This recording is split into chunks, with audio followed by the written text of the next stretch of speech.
The morning air was crisp when a group of teens gathered outside a run-down apartment block, their laughter echoing sharply against the concrete walls as if mocking the silence of the neighborhood. One of them, emboldened by the crowd around him, clutched a carton of eggs like they were weapons of pride. His eyes locked onto a boy walking quietly down the sidewalk, a boy whose faded karate uniform looked almost out of place in such a setting. "Target practice," the ringleader shouted, his voice laced with cruelty.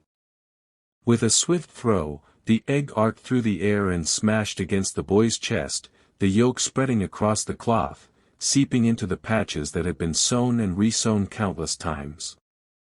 The crowd erupted into laughter, their cheers bouncing between the walls, feeding off each other's energy. But the boy, Eli, didn't flinch. He stood still, his small frame trembling for just a moment under the weight of their mockery. Instead of anger or tears, he straightened his back, lowered his head, and gave a small bow. "Thank you," he whispered, his voice calm, almost reverent. Then he turned and walked away. The bullies froze, their laughter faltering as confusion swept across their faces. Why would he thank them? What kind of boy reacts to humiliation with gratitude? That simple word echoed in their ears long after Eli disappeared around the corner. They didn't know that his mother had worked 2 extra shifts so he could join karate, or that he had spent nights stitching that uniform by hand. They didn't know his dojo didn't teach him to fight back, but to hold honor above pride. That egg wasn't an insult to him, it was a test of character. And though they didn't yet understand, Eli had already passed. Later that week, the school gym was alive with chatter, the walls draped with banners and the stage set for graduation. Families filled the seats, clapping and cheering as names were called one by one.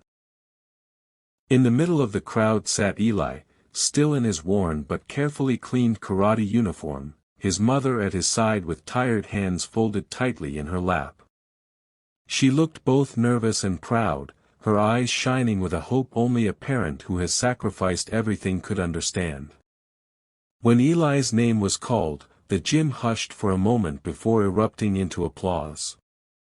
Teachers spoke into the microphone, honoring him not for athletic trophies or academic scores, but for his humility, kindness, and quiet acts of service. They told stories of how he helped younger students with homework, how he volunteered at shelters despite having almost nothing himself, and how his example inspired others to be better. As he bowed on stage, Eli's mother covered her face, tears spilling freely. In the back row, the bullies shifted uncomfortably in their seats, their laughter from that day replaying like a cruel echo. They realized the boy they mocked wasn't weak, he was extraordinary. But Eli never sought revenge. He simply lived his truth. Days later, the cafeteria buzzed with the usual chaos of clattering trays and loud voices. Jason, the ringleader of the bullies, stormed in with his friends, swaggering like he owned the room. Spotting a tray stacked with food meant for the school's charity drive, he snatched it up, tossing bread rolls into the air as if it were all a game. Laughter bubbled from his crew, but the rest of the students averted their eyes, too used to his antics to interfere. Then, cutting through the noise, came a gentle voice. "Jason, are you hungry?" The room stilled. Eli stood a few feet away, his patched karate uniform visible beneath his school jacket. Jason sneered, "What's it to you?" Without hesitation, Eli slid his own lunch across the table, a bruised apple, half a sandwich, and a bottle of water. "It's not much," he said softly, "but it's what I have." For the first time, Jason didn't have a clever comeback. He glanced at the offering, then at Eli's scuffed shoes and worn-out clothes. This boy had so little, yet here he was, giving it away freely. Jason's laughter caught in his throat.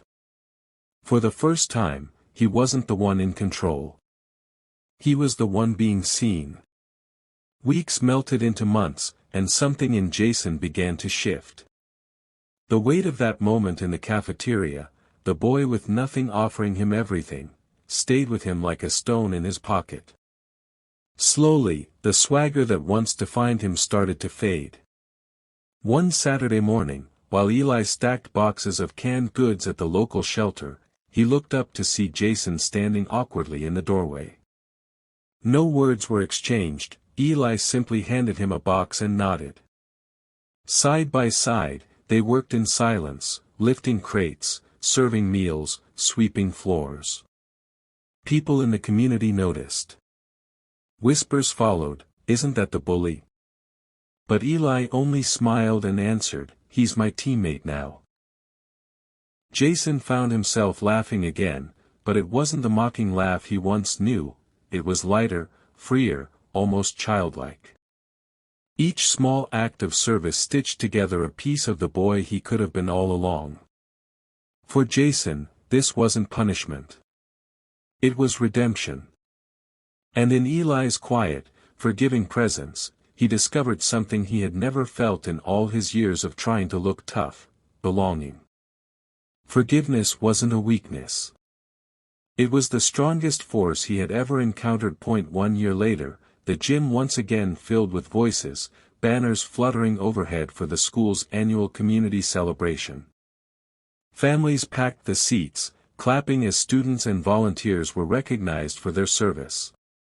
On stage stood Eli, still in his patched karate uniform, taller now, his presence calm and steady. But this time, he wasn't standing alone. Beside him was Jason, clutching a certificate that read Volunteer of the Year.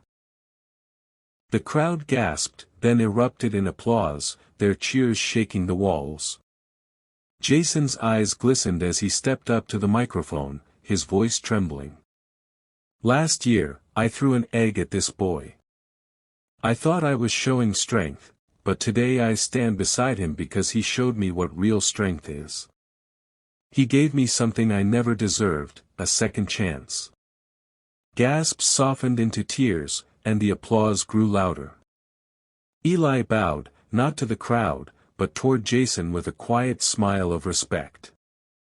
His mother, sitting in the front row, pressed her hands to her chest, whispering, "This is his true victory." That night, the entire community learned that strength was not in fists or pride, but in kindness, forgiveness, and the courage to lift one another higher.